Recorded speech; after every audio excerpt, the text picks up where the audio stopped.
Hunan Phohom New Material Technology Company Limited is a high-tech enterprise with international intellectual property rights and world-leading technology. Its core business spans R&D, manufacture, sale, and systematic technology solution.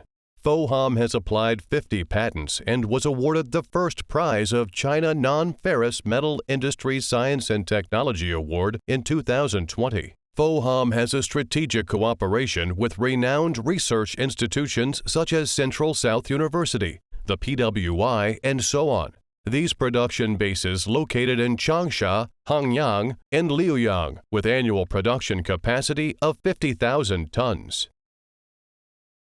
Explosive welding uses high pressure and high speed impact from explosive detonation to produce a metallurgical weld between cladder and backer.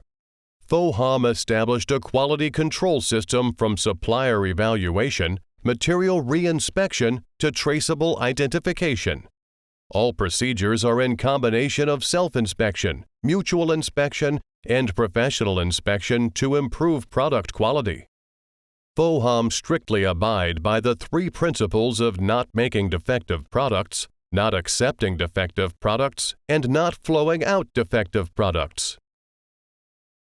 Phohom specializes in customizing metals welding solutions. The main products include corrosion-resistant clad materials, wear-resistant clad materials, transition joints, and conductive composite materials. They are widely applied in petrochemicals, metal smelting, shipbuilding, cryogenics, rail transportation, and power batteries, etc. We fully entered the domestic market and exported to more than 30 countries and regions. Phohom has been developing into a pioneer of technological innovation in this field, insisting on the market orientation and building a famous brand with technological innovation, reliable quality, and economic efficiency.